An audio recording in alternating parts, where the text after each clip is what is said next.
Thank you for joining me for another Quick Hits conversation. I'm Dr. Robyn. I'm the mental MacGyver, providing luxury level support and coaching to executives, entrepreneurs, celebrities, and athletes. With me today, I have Gary Fredericks. He's the CEO of On Point Partners, where they provide back office services for small businesses. I have Todd Karges. He has a background in project management and building agile development mindsets. He is a transformation and change management practitioner and a leader development coach.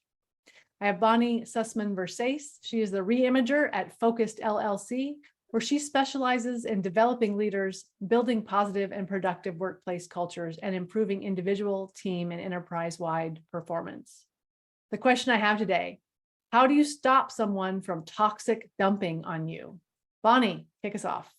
As a what I'll call a less seasoned leader and manager, I would say that how you stop it is by learning that you're doing it. So I was not even realizing that it was part of my behavior. Sometimes we act a certain way or do certain things, and we have no clue until somebody stops us and says, "Hey, what are you doing? Why are you acting like that?" Whatever, brings it to our attention. And that's kind of what happened to me. And I would say that it's not something that is necessarily easy to stop, depending on what the circumstances are. But when you have someone that is on a tirade or a rant or is dumping lots of bad energy at you or toxic energy at you, or it could be at a group too. One of the things that I found works now when I see it going forward or it's happening to me is a lot of times I'll put my hand up and I'll just say, let's stop for a minute. The visual helps the person go, not expecting that. Well, why'd you put your hand up? It's something that changes the course of flow and it just stops even momentarily, which is enough sometimes just to say, help me understand what's going on here, or help me understand what you're thinking about. How do you feel this is helpful? How do you feel what you're saying is helpful to the moment or the conversation or the activity that we're in the middle of? Bonnie, I love what you're saying, and I think approaching that kind of negativity, which starts from emotions, curiosity, rather than with sort of an equal and opposite response, can be very disarming and also can make that person feel quite heard, which often in situations like that is really what's required, because that pent up emotion that results in a toxic dump, it might in fact originate from something else. And we've got an opportunity in those moments. In some of those moments, some of the things that you discussed were in groups, and I understand why shutting it down and not giving it a whole lot of energy might be important. I tee people up. I tee them up, too much information. I'm sorry, I'm taking the ball away from you, giving it to the other team. I don't have time to listen to this stuff.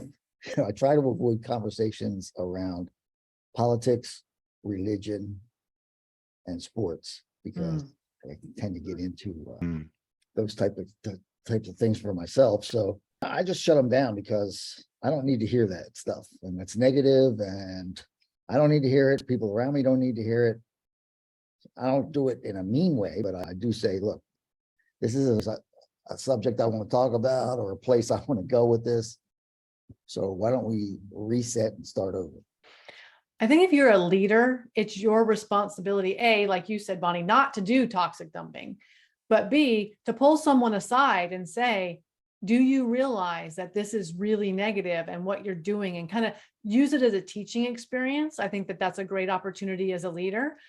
When it happens in a personal relationship, I think sometimes it's harder because you may have to decide, because you don't have the authority really to teach them. You may be able to tell them, hey, I don't want to hear that. But I've had to step away from some personal relationships because the toxic dumping was just entirely too much, too often, and unstoppable. My best friend, I had to step away from my relationship with him because he just got to a place where everything was impossible to do. Everybody was against him. And I tried to help him.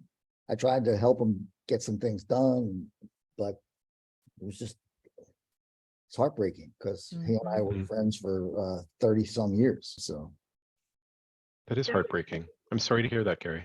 yeah. What were you going to say, Todd? It's interesting because you brought up the topic of power dynamics, and certainly, Bonnie, you started off with saying as a leader, it's important to recognize when you're doing it. And I think an interesting sort of flip of this topic is when you're in a more subordinate position at a company and what you're experiencing is toxic dumping coming from a leader. And in those cases, it's very difficult to shut it down, which is, to be honest, one of the reasons why the knee jerk for me is like, well, let's explore it. So it's about how I respond to it rather than giving it oxygen, or rather than sort of conflating it by responding with anger or whatever. And if I can be genuinely curious about what's causing that emotion, that feeling, then I might be able to get at something. And it's a tactic that can work if what you're discovering is that the toxic dumping is coming from someone who's in a position of authority over you, perhaps. Bonnie, I think I interrupted you. Go ahead. One of the things that we don't always know is what the origin is of this outburst or whatever. And years ago, I was the caregiver for my sister who wound up being traumatic brain injured. And if you have someone that has something wrong with them from a chemical or physical or physiological standpoint, you don't always know what you're dealing with. And that's also happened to me outside of the relationship with my sister. Her situation, obviously, I knew about.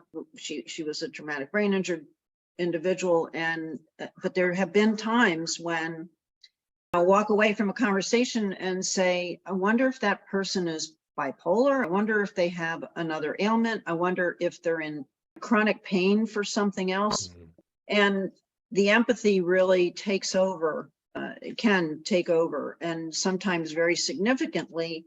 And sometimes I've walked back into a conversation to say, are you okay? Is there anything that can help you change how you're feeling right now? And sometimes it's very interesting to see how the conversation's unearthed.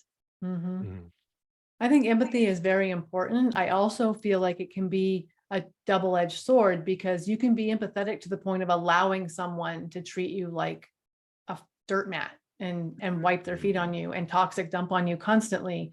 And so it's one thing to say to someone, I have the energy and the space to help you. How can I help you? And it's something else for them to take that from you without your permission because you're an empathetic person. Great point. Well, and that's where setting boundaries becomes important, isn't it?